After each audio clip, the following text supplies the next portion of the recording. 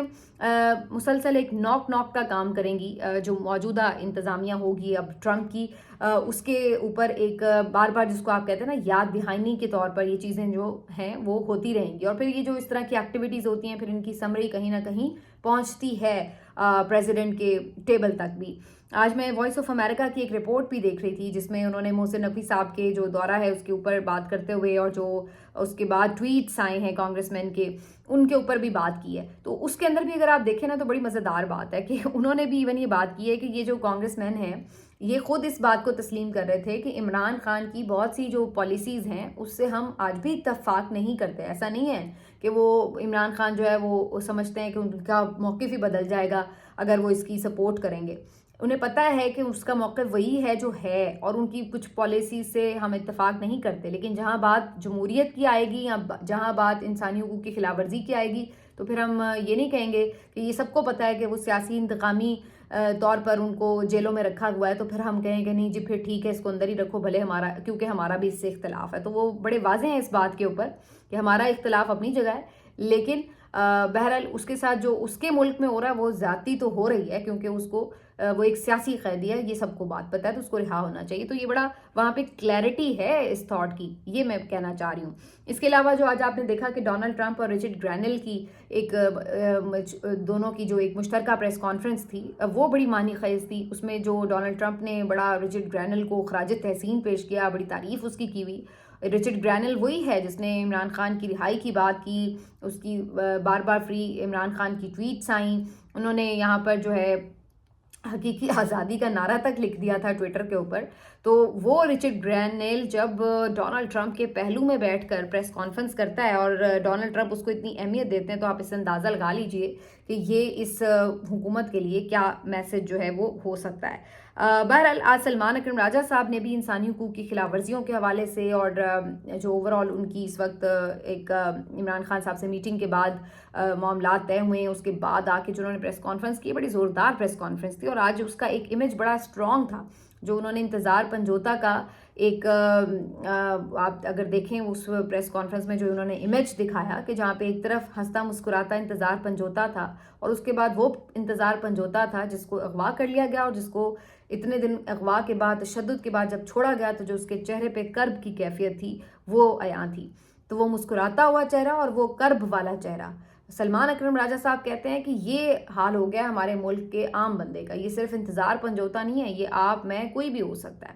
اور کسی کے ساتھ بھی یہ ہو سکتا ہے لاقانونیت میں کہ کسی کے ساتھ بھی اٹھا کر اس کے ساتھ یہ سلوک کر دیا جائے. تو یہی وہ چیز ہے جس کے لیے اسٹرگل ہے، یہی وہ چیز ہے جس کے خلاف ایک جد و جہد جاری ہے. بڑی زوردار سلمان اکرم راجہ صاحب کی پریس کانفرنس تھی. آج ایک خبر حسان نیازی صاحب کے حوالے سے بھی آئی، جس میں انہوں نے بتایا ہے کہ جی حسان نیازی صاحب سے فائنلی ملاقات ہوئی ہے، کیونکہ وہ ایون کہ کوٹ لکھپت جیل میں بھی آ گئے تھے، لیکن اس طرح سے رسائی تک انہیں نہیں دی جا رہی تھی ان کی لائرز کو، فیملی کو. لیکن اب ان کی ملاقات ہوئی ہے ان کے لائرز کے ساتھ بھی. اور آج ابوذر سلمان نیازی صاحب نے بھی یہ ٹویٹ کیا ہے کہ ان سے ملاقات ہوئی، لیکن وہ بھی کوئی عمران خان سے کم نہیں ہے، وہ بھی اسی طرح ڈٹرمنڈ ہیں، وہ بھی اسی طرح بہادری سے جیل کاٹ رہے ہیں. اور انہوں نے کہا کہ انہوں نے 10 سال سزا سنائی ہے تو ہمیں تو یہ کم لگتی ہے، یہ 100 سال بھی سنا دیں تو تب بھی ہم عمران خان کے ساتھ کھڑے ہیں، ہم اپنے نظریے کے ساتھ کھڑے ہیں. تو مطلب ہے کہ اب اس سے میکسیمم آپ کیا کر سکتے ہیں. فوجی تحویل میں بھی رکھا ہے آپ نے، انہیں 10 سال سزائیں سنا دی ہیں، جوانیاں ان کی ختم ہو جائیں گی 10 سال کی سزا میں، لیکن وہ بندے ایک ذرا سا بھی جس کو کہتے ہیں نا لغزش وہ نہیں آئی ان کے قدم پہ. وہ آج بھی اسی طرح ڈٹرمنڈ ہے اور کہتے ہیں کہ ہم وہیں پہ کھڑے ہیں. تو بہرحال یہ جو کارکن ہیں اور جو اس طرح ڈٹ جانے والے لوگ تھے، یہی عمران خان کا سرمایہ نکلے ہیں، اور یہی وجہ ہے کہ پی ٹی آئی آج بھی زندہ ہے. پی ٹی آئی آج بھی لوگوں کے درمیان میں ایک سب سے بڑی سیاسی جماعت ہے، اور جس نے تمام تر ظلم کے باوجود اپنی جو مخالف سیاسی جماعتیں ان کو پچھاڑ کر رکھا ہوا ہے. وہ مطلب کہیں وہ ایگزسٹ ہی نہیں کرتی ہیں اس کے سامنے، بالکل وہ ایسا لگتا ہے کہ جیسے ان کی کوئی حیثیت اور وجود ہی نہیں ہے. تو یہ اتنا ڈفرینس آ چکا ہے. تو اس میں جہاں عمران خان صاحب کا بالکل ایک غیر متزلزل قسم کا آپ کو پورا کردار نظر آتا ہے، تو وہیں عمران خان صاحب کے ایسے بے لوث ساتھی جنہوں نے اس طرح سے ان کے ساتھ نبھایا ہے وہ بھی شامل ہیں. اب اگر عدلیہ کی بات کریں تو عدلیہ میں یہی وہ ایک کمزوری تھی جس نے عدلیہ کا بیڑا غرق کیا، کیونکہ یہاں پر ہمیں وہ لوگ اس طرح ڈٹ کے کھڑے نظر نہیں آئے جو وہ کر سکتے تھے، وہ نہیں کر سکے، اور آج ان کا ادارہ جو ہے وہ بالکل ایک ماتحت اور بالکل ایک مفلوج قسم کا ادارہ بن کے رہ گیا. اب جسٹس منصور علی شاہ صاحب ضرور کچھ کوششیں کر رہے ہیں کہ اپنے ادارے کو کچھ نہ کچھ بچایا جائے، اور اس کے لیے انہوں نے بار بار وہ تمام جو متنازع معاملات ہیں ان کو چھیڑا ہے، ان کو کھولنے کی بات کی ہے اور عدلیہ کی آزادی کی بات کی ہے. اب انہوں نے یہ جو 6 رکنی بینچ بنایا اس کے حوالے سے بھی ایک خط تحریر کیا، اور انہوں نے کہا ہے کہ جی 2 ججز جو اس میں شامل کیے گئے ہیں، جسٹس مظہر اور جسٹس مندوخیل صاحب، ان کے بارے میں تو ان کا کہنا تھا کہ طے نہیں ہوا تھا کہ یہ شامل ہوں گے، کیونکہ جب ان کی میٹنگ ہوئی ہے کمیٹی کی انٹرا کورٹ اپیل کے لیے، تو اس میں منصور علی شاہ صاحب کا یہ کہنا تھا کہ یہ جو 2 ججز ہیں تو اپنا ایک دے چکے ہوئے ہیں مائنڈ، تو ان کو اس میں شامل نہیں ہونا چاہیے. لیکن بظاہر ان کی مرضی کے خلاف ان ججز کو شامل کیا گیا، جس کے بعد پھر منصور علی شاہ صاحب نے اگین ایک لیٹر جو ہے وہ لکھ دیا ہے کمیٹی کے نام. تو اب یہ جو اب رولا ہے یہ تھوڑا کمپلیکیٹڈ سا ہوا پڑا ہے. بات شروع ہوئی تھی توہین عدالت سے رجسٹرار کے، اور اس کے بعد پھر اس میں انٹرا پارٹی اپیل بھی آ گئی ہے. ابھی وہ والا فیصلہ آیا نہیں ہے، لیکن لوگ یہ ڈیمانڈ کر رہے ہیں کہ یہ اصل میں توہین تو چیف جسٹس یایا آفریدی نے کی ہے، اصل میں توہین تو آئینی بینچ کے سربراہ امین الدین نے کی ہے، تو ان کو آپ کو سزائیں سنانی چاہیے، ان کو آپ کو کٹہرے میں کھڑا کرنا چاہیے. اب اس کے اوپر جو انٹرا پارٹی اپیل بنائی ہے، انٹرا کورٹ اپیل بنائی ہے، وہ بھی آپ دیکھ لیجئے کہ جو ججز ہیں اس میں بھی زیادہ تر وہ آئینی بینچ کے ججز اگر آپ ڈال دیں گے تو وہ تو پھر اگین وہی وہ سارا آپ کہہ لیں کہ گروپ ہے جو کہ جس کے بارے میں سب کا خیال یہ ہے کہ یہ تو بینیفیشری ہے اس آئینی ترمیم کا. تو یہ بہت ایک کمپلیکس سچویشن بن گئی ہے. لیکن بظاہر ایسا لگ رہا ہے کہ یہ جو اب ہفتہ منڈے کو شروع ہوگا اس میں پھر کافی چیزیں جو ہیں عدالتی سطح پر وہ کلیئر ہونا شروع ہوں گی. کچھ نہ کچھ اس میں نظر آئے گا کہ آخر کون سے بینچ نے کیا سننا ہے اور کون سی ترمیم کا کیا مستقبل ہے. تو پھر ایونچولی جو چیزیں ہیں وہ اس طرف جاتی ہوئی نظر آئیں گی. ملتے ہیں آپ سے اگلے ویلاگ میں، اپنا خیال رکھیے. اللہ حافظ.